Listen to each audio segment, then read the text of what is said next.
Que la paix de Dieu soit avec vous ce matin. Que la paix de Dieu soit avec vous ce matin.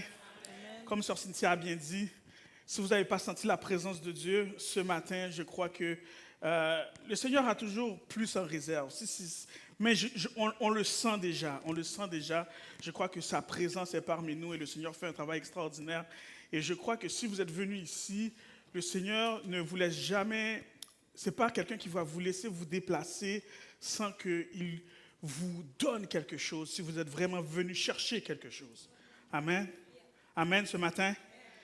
Encore une fois, l'Église La Mission, comme la sœur Cynthia vient de dire, je me sens encore une fois à la maison.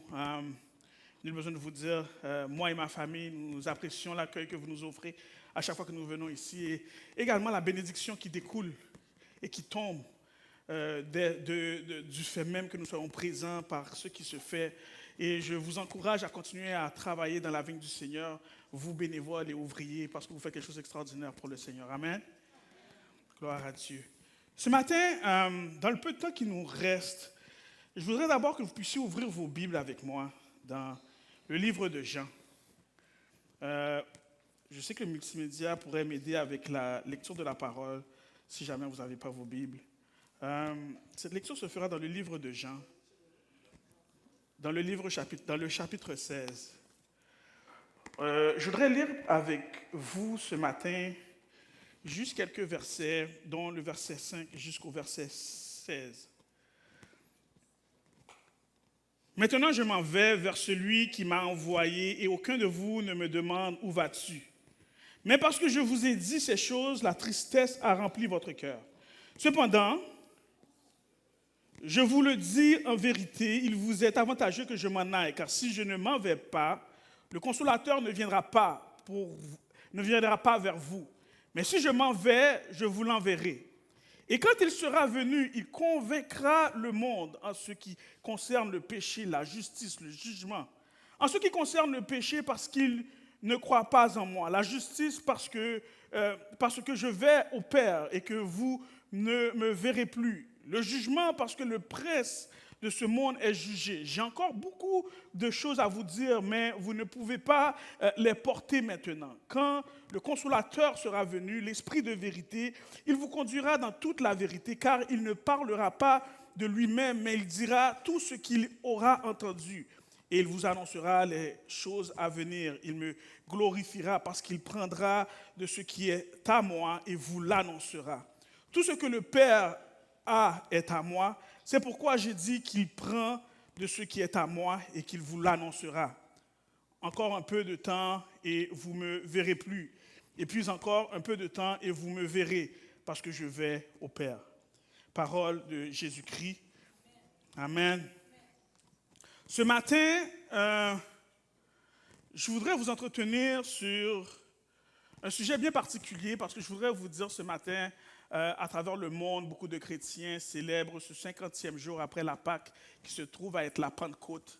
Et ce matin est le dimanche de la Pentecôte. Et quand je priais le Seigneur m'a orienté vers justement ce texte qui nous permettra de rentrer dans le contexte de la Pentecôte qui est quelque chose, un événement qui se produit 50 jours après la Pâque. Mais la Pentecôte était là bien avant la Pâque que nous lisons dans la Bible. C'est-à-dire que je ne veux pas rentrer dans l'histoire pour dire ce qu'elle représentait dans le passé, mais s'il y a quelque chose aujourd'hui qui nous marque lorsqu'on parle de Pentecôte, c'est cet événement qui arrive à la chambre haute où ce que les disciples sont en train de prier et que l'Esprit descend. Amen. C'est ce moment où ce que les disciples sont en train de prier et que l'Esprit descend. Et c'est pour cela que ce matin, en traversant l'histoire, traversant les âges, ce matin, je voudrais échanger avec vous sur ce que cet événement a apporté et apporte encore aujourd'hui pour nous qui sommes réunis ce matin en tant que chrétiens. C'est-à-dire qu'il a apporté quelque chose que si on le néglige, on passe à côté d'un ensemble extraordinaire. C'est pour cela que ce matin, on veut intituler le message sur lequel que je vais prêcher, l'esprit qui est l'outil à être utilisé pour votre construction spirituelle. L'esprit qui est l'outil à être utilisé pour votre construction spirituelle. Je demandais à Multimédia de projeter cette image que j'avais envoyée à l'équipe. Je ne sais pas si c'est possible d'avoir cette image. Non? On ne l'aura pas, hein? OK. Il y a eu une image où il y avait une œuvre remarquable qui représentait un homme. Un homme en train de se sculpter. C'est-à-dire, cet homme est en train de se sculpter. Il est en train de se fabriquer, il est en train de se faire lui-même. Et si je demanderais à chaque personne ici ce matin de vous sculpter, probablement vous allez vous fier à certaines références que vous aviez pour que vous puissiez sculpter la personne la plus parfaite du monde. Est-ce que vous êtes là avec moi? C'est-à-dire que si je dois sculpter ma personne, si je dois travailler toute mon apparence, travailler tout ce qui est également de l'intérieur, je vais le sculpter d'une manière où je vais me fier à toutes les meilleures références que je connais pour que cette sculpture puisse être digne de quelque chose d'extraordinaire. Ce n'est pas comme sculpter quelque chose que je vais donner à quelqu'un parce que je pourrais faire des erreurs, je vais le laisser. Mais si je le sculpte pour moi, je vais vouloir que cette sculpture soit parfaite. Et il y a eu cette sculpture à travers le temps qui a fait justement le tour du monde, qui est une façon où justement l'auteur de cette sculpture, qui s'appelle The Self-Made Man, ou encore une fois l'homme qui se fabrique, qui est sorti, et l'artiste a voulu inculquer justement le self-made man, c'est-à-dire que l'homme qui se construit lui-même, et celui qui, par ses efforts acharnés, a réussi à atteindre ses objectifs. C'est-à-dire que par des efforts acharnés, il s'est sculpté, et cette sculpture représente l'homme qui sculpte sa vie et qui réussit à atteindre ses objectifs. Et le self-made man est une phrase classique qui a été utilisée également par Henry Clay, sénateur américain à l'époque, pour décrire l'individu dont le succès repose en lui-même et non en les conditions extérieures. C'est-à-dire qu'on vit dans une société aujourd'hui où on nous prêche, merci beaucoup, donc c'est cette culture-là que je voulais justement qu'on puisse afficher, où ce qu'on nous prêche, où ce qu'on nous fait savoir que notre réussite ne dépend que de nous. C'est-à-dire le pouvoir de notre réussite est entre nos mains. Le pouvoir de aller plus loin est entre nos mains. Le pouvoir de pouvoir justement grandir est entre nos mains. Et c'est un peu ce que cette culture ici représente.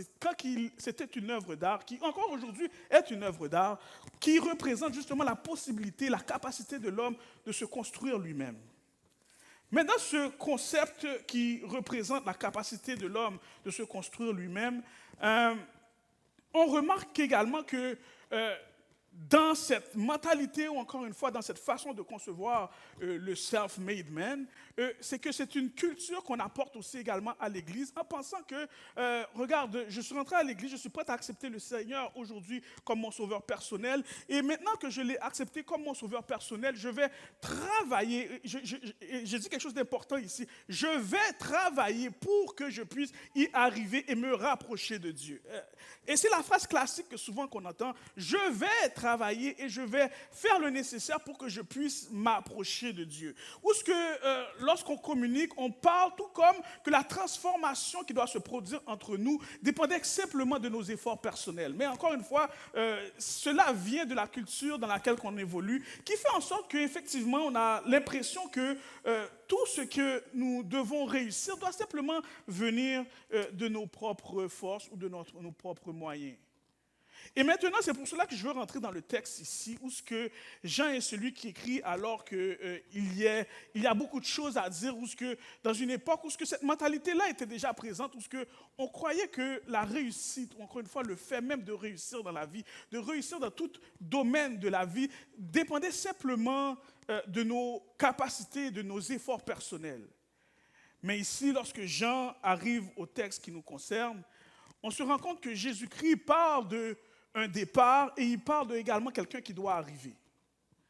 Jésus-Christ parle d'un départ, il parle de quelqu'un qui doit arriver. Et qu'est-ce qu'on comprend à travers ce départ et ce quelqu'un qui doit arriver? C'est qu'il nous dit, En dépit que la culture est que vous pouvez y arriver de par vous-même ou que le self-made man est encore de mise dans l'époque où ce que Jésus-Christ est en train de parler, dans l'époque où ce que Jean écrit ce livre, le self-made man est encore de mise. Mais il dit, regarde, même si ce self-made man est encore de mise, mais il y a un domaine que je vous garantis que si vous pensez pouvoir le réussir à travers la culture du self-made man, je vous dis déjà que vous avez échoué. Et c'est là qu'il commence et il dit, maintenant je m'en vais vers celui qui m'a envoyé. Et aucun de vous me demande où vas-tu, mais parce que je vais, la tristesse a rempli votre cœur. Cependant, je vous le dis en vérité, il vous est avantageux que je m'en aille. Parce qu'il y a mon départ va amener quelqu'un qui fait en sorte que si vous pensez pouvoir constamment réussir de vos propres forces, vous n'y arriverez jamais. Et c'est là que ce texte nous emmène à la prochaine venue de quelqu'un qui doit venir après le départ de Christ. Ce quelqu'un qui doit venir après le départ de Christ, bien entendu, c'est l'Esprit. Et maintenant, je veux parler à une assemblée dans la culture dans laquelle on évolue aujourd'hui encore, où ce que, nous avons encore cette impression, où ce que nous sommes appelés à réussir notre vie spirituelle de par nous-mêmes. Nous sommes appelés à réussir notre transformation intérieure de par nous-mêmes. Mais ce matin, qu'est-ce que le Seigneur nous fait comprendre? C'est qu'il n'y a aucune transformation personnelle qui peut être réussie de par nous-mêmes. Il n'y a aucune transformation, alléluia, intérieure qui peut être réussie de par nous-mêmes. Et ça, Jésus-Christ le savait au moment même où il écrit ces paroles. C'est pour cela qu'il dit, il est avantageux que je m'en aille, parce qu'il y a une aide qui doit venir. Et si vous pensez pouvoir y arriver sans cette aide, jamais vous y arriverez. Et ce matin, qu'on célèbre la matinée de la Pentecôte, je veux surtout célébrer l'arrivée du Saint-Esprit. L'arrivée du Saint-Esprit qui justement représente cette aide, qui représente cette façon de transformer les vies, cette façon que les choses changent lorsqu'il se présente. Et c'est dans cette façon c'est dans cette transformation qu'aujourd'hui on fait appel à un outil bien important dans votre processus de transformation qui est celui de l'Esprit. Et ce matin, je veux dire à toute personne qui cherche à être transformée, toute personne qui cherche à atteindre une vie de sainteté, toute personne qui cherche à grandir en Christ, toute personne qui cherche à évoluer, alléluia, dans la spiritualité, si vous pensez pouvoir y arriver sans vous fier justement à cette aide que Jésus-Christ vous a laissée, mais je veux déjà vous dire que vous avez échoué. Et qu'est-ce qui est extraordinaire, c'est que la difficulté n'est pas d'être construit, d'y mettre des efforts, mais plutôt celle dont les outils utilisés pour se construire. Maintenant, quels outils utilisez-vous pour vous construire? Et la vie chrétienne est une vie de transformation. Comment allez-vous vous y prendre pour que cette transformation puisse être continuelle? Et le Saint-Esprit est l'outil par excellence pour que cette transformation puisse être continuelle. Maintenant, sans le Saint-Esprit, l'effort finit par s'estomper. Combien de fois qu'on commence quelque chose, mais par le temps, on se rend compte que l'effort commence à s'estomper. Parce que mener une vie de transformation ne dure pas simplement un jour. Mener une vie de transformation ne dure pas 2 jours. Mener une vie de transformation ne dure pas 1 mois, mais mener une vie de transformation dure des années. Mener une vie de transformation dure des mois. Mener une vie de transformation dure des décennies. On est capable de tenir pendant 1 semaine. On est capable de tenir pendant 1 mois. On est capable de tenir pendant 3 semaines. Mais lorsque le 3 semaines se transforme en 3 années, lorsque le 3 années se transforme en 10 années, c'est là qu'on commence à manquer de force. On se demande, mais où est ce Dieu que j'ai accepté? Mais je veux vous faire savoir, c'est que souvent, c'est que la culture que nous embrassons fait que nous pensons que nous pouvons y arriver de par nous-mêmes. Mais de par nous-mêmes, que pouvons-nous faire réellement? Et c'est pour cela que Jésus-Christ dit, il est avantageux que je m'en aille, parce que de par vous-même, vous ne pourrez y arriver. Et je veux dire à toute personne qui est dans ce processus de transformation ce matin, est-ce que le Saint-Esprit est l'outil que vous avez embrassé pour justement cette transformation? Parce que la transformation n'est pas quelque chose qui se terminera demain. La transformation est un exercice de longue haleine. Et comme tout marathonnier qui court, on peut courir pendant 10 minutes. Certains vont courir 40 kilomètres.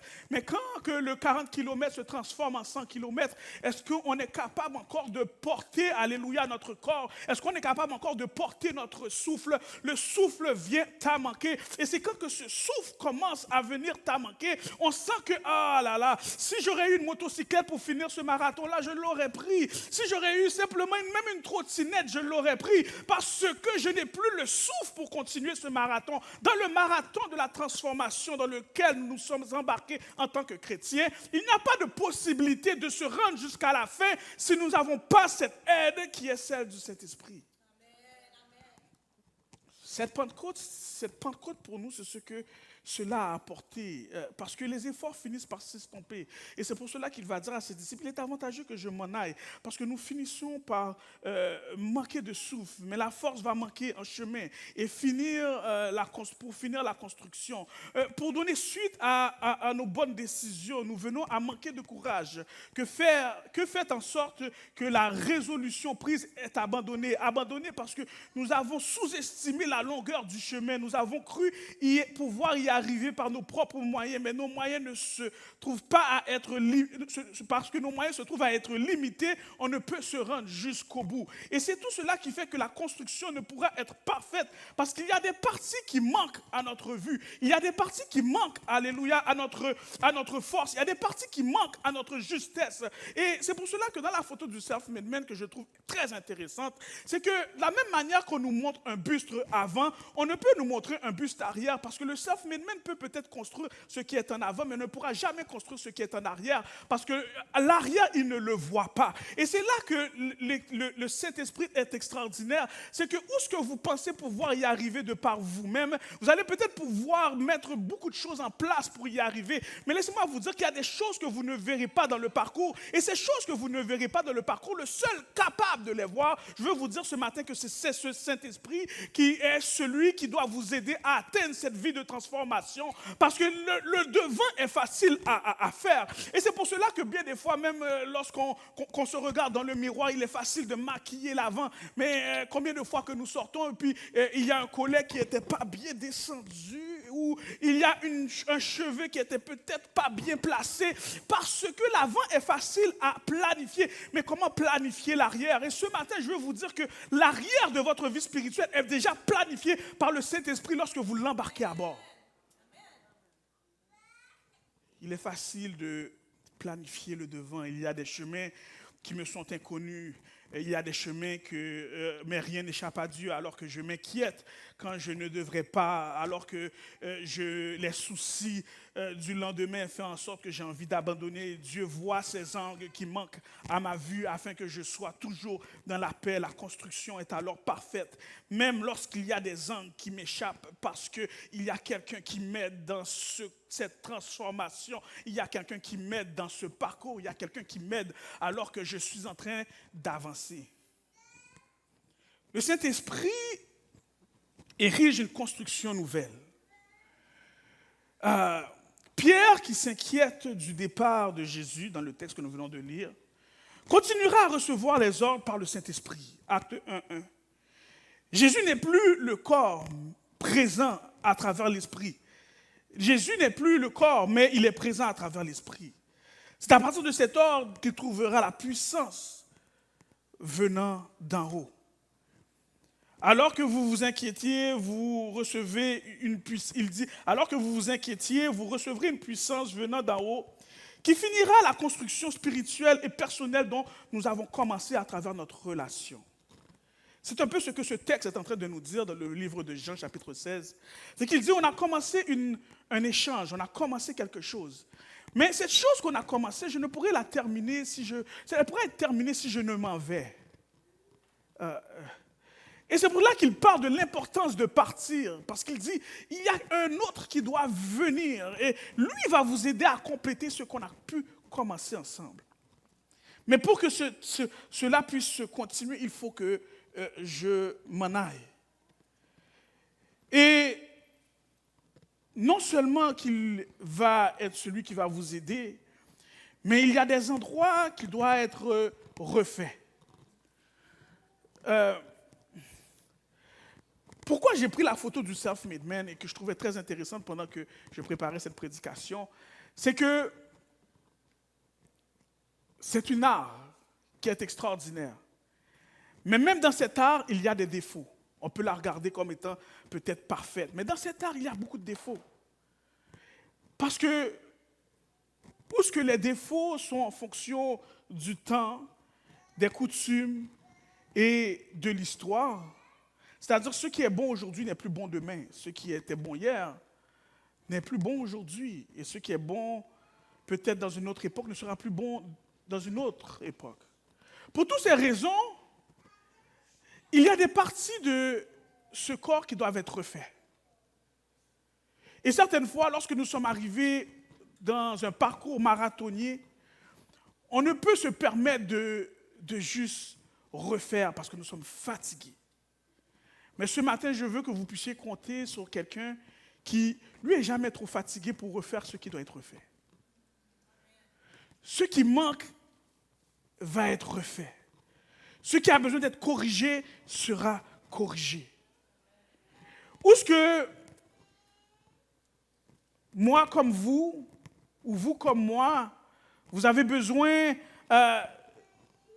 de courage, vous avez besoin de tant de choses pour vous mettre au travail. Lui, il a simplement besoin d'une chose. Il vous aime et il attend que vous veniez vers lui pour qu'il puisse faire ce travail. Cette correction, lui, il apporte cette correction. Et c'est pour cela qu'il y a des parties de vous qui doivent non seulement être corrigées, transformées, mais qui doivent être nouvelles. C'est quelque chose de corriger, c'est quelque chose de transformer, mais c'est quelque chose d'autre de créer quelque chose de nouveau en soi. Combien de personnes qui soupirent après quelque chose de nouveau en soi?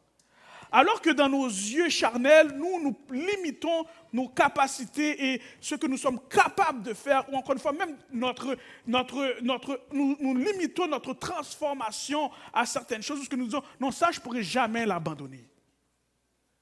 Cette chose, je ne pourrais jamais arrêter. Mais lui, il fait des choses nouvelles.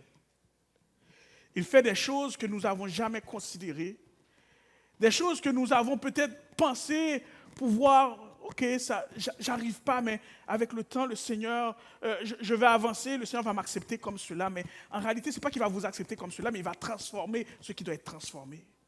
Parce que vous avez déjà abandonné avant même que vous avez commencé, parce que vous êtes déjà essoufflé dans votre processus de transformation, alors que le Seigneur, lui, n'est pas essoufflé, il veut commencer. Beaucoup d'entre nous, nous sommes déjà essoufflés avant même d'avoir commencé, mais le Seigneur, il n'est pas essoufflé, il veut commencer. Il veut commencer ce matin. Une construction nouvelle, car il convainc du péché. Une construction nouvelle, car la justice et le jugement, il convainc. Il est celui qui convainc des erreurs dans la construction et de la transformation. Non seulement il ouvre nos yeux sur nos péchés, mais il nous aide à avoir une victoire sur ces derniers. Il nous aide à avoir cette proximité justement avec lui, avec le Seigneur, avec Dieu et avec Jésus-Christ. Trop de chrétiens ont essayé d'avoir une vie pieuse ou en se basant sur leurs propres efforts. Trop de chrétiens ont essayé de suivre le Seigneur en se basant sur leurs propres efforts, pensant que c'est eux qui allaient peut-être mener cette vie pieuse. Mais laissez-moi vous dire ce matin qu'il n'y a pas de vie pieuse sans l'aide du Saint-Esprit. Et pour toutes ces raisons, c'est pour cela qu'il n'y a aucune fierté ni esprit de supériorité à tirer à chaque victoire sur un péché quelconque, parce que c'est le Saint-Esprit. Dans cette façon de construire, utilisant nos propres efforts, nous regardons les autres et souvent nous nous comparons. Mais en réalité, nous n'avons pas à nous comparer car c'est le Saint-Esprit. L'orgueil est celui qui nous construit. Mais lorsque l'esprit entre en ligne de compte, on se rend compte qu'il n'y a pas raison d'avoir orgueil, parce que si aujourd'hui je suis plus esclave du péché, c'est grâce au Saint-Esprit. Je n'ai jamais été supérieur à personne. Je suis né avec aucune supériorité vis-à-vis de personne, mais simplement l'Esprit m'a permis cela. Je veux conclure sur cela. ces disciples qui écoutent Jésus dans le livre de Jean 16. Et Jésus les explique bien des choses qui leur semblent abstraits, ne comprenant pas ce que ce Saint-Esprit peut apporter. Jusqu'à ce que ce 50e jour après la Pâque arrive et que l'Esprit descend dans cette chambre haute. Et lorsque l'Esprit descend, on se rend compte que même ceux qui sont à l'extérieur se demandent « Mais qu'est-ce qui se passe avec ces gens qui sont à l'intérieur ?» On se rend compte que des gens qui avaient peur semblent être des gens tout d'un coup victorieux. On se rend compte que des gens qui étaient incapables semblent tout d'un coup être animés d'une force supérieure. On se rend compte que des gens qui... le même serviteur qui disait que je n'ai point connu Jésus et qui a renié Jésus plusieurs fois avant que le coq chante, et ce même serviteur se retrouve à avoir un charisme que même ceux qui l'écoutent ne reconnaissent pas. Et quelque chose qui est extraordinaire après cette Pentecôte, cette puissance qui descend fait en sorte qu'il se dirige vers le temple. On va avoir plusieurs épisodes où il se dirige vers le temple et quelqu'un lui demande « Est-ce que vous pouvez m'aider ?» Il dit « Je n'ai rien à donner, mais qu'est-ce que j'ai à donner? J'ai simplement Jésus-Christ à vous offrir. » Et maintenant, reçoit ce Jésus-Christ et au même moment, ce simple homme se lève et rentre dans le temple en courant. Alors que ce même disciple priait, essayait de chasser les démons et Jésus arrive. Lorsque vous lisez votre Bible, vous verrez que Jésus arrive et dit « Comment ça se fait que vous êtes incapable de chasser ces démons ?» Et c'est pour cela que lorsque Jésus dit « Il est avantageux que je m'en aille », il est avantageux réellement qu'il s'en aille. Il n'était pas capable de faire cela. Et maintenant que Jésus est parti, le Saint-Esprit est descendu, maintenant il guérit des malades. Maintenant qu'il est parti et que le Saint-Esprit est descendu, maintenant il impose les mains et les choses changent. Laissez-moi vous dire ce matin que cette transformation vient de l'Esprit. Ce n'est pas lui qui a tout d'un coup changé par ses propres moyens, par ses propres forces, mais il y a eu une Pentecôte qui l'a transformé. Il y a eu un esprit qui est descendu un jour qui l'a transformé. Laissez-moi vous dire ce matin, il y a des choses que peut-être que vous limitez vos vies, vous limitez dans vos vies, vous limitez dans vos capacités même de transformation et de croissance spirituelle. Laissez-moi vous dire ce matin qu'il y a un Saint-Esprit qui était là dans le passé pour les disciples. Il est encore là aujourd'hui et en ce 50e jour que nous célébrons la Pentecôte, nous célébrons cet événement. Cet événement marque le temps parce qu'aujourd'hui, ce même esprit est encore présent. Et à travers cet esprit aujourd'hui, ce que ces disciples ont fait, vous pouvez le faire aussi. Vous avez la possibilité de chasser les démons. Vous avez la possibilité de prier et que les gens guérissent. Et c'est parce qu'il y a eu un jour où ce que Jésus a dit, je dois m'en aller. Parce que si je reste, de la même manière que je vous vois en train de vous battre pour essayer de chasser les démons, que le démon ne sort pas et qu'on est obligé de m'appeler pour que je vienne. Il a dit, lorsque je suis parti, maintenant, je me suis multiplié en vous tous. Ma puissance s'est multipliée en vous tous. Et aujourd'hui, son départ et l'arrivée du Saint-Esprit fait que lorsque nous possédons cet outil en nous, père de famille, vous allez imposer les mains dans la maison. Et des choses extraordinaires vont se produire. Mère de famille, vous allez être dans votre maison et vous allez demander des choses au Seigneur et des choses extraordinaires vont se produire. Parce qu'il n'a pas changé, il demeure le même. Mais trop souvent, on embrasse la culture actuelle qui fait que nous comptons sur nos propres forces. Nous comptons sur les études, nous comptons sur ce que nous avons lu sur Internet, les sondages. Ce n'est pas que ce n'est pas bon, je ne suis pas contre ces choses. Mais je veux vous dire ce matin, réitérer qu'il y a une puissance que le Seigneur a laissée le jour de cette Pentecôte. Et que ce n'est pas une histoire, mais c'est quelque chose qui est réel.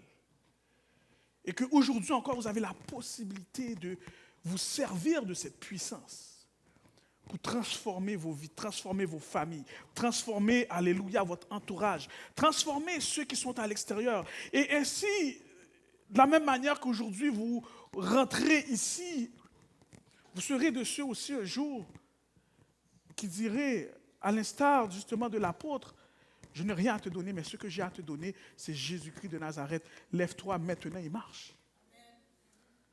Proclamez des bénédictions et des prophéties sur vos familles, sur vos maisons. Ce n'est pas des fables, mais c'est réel.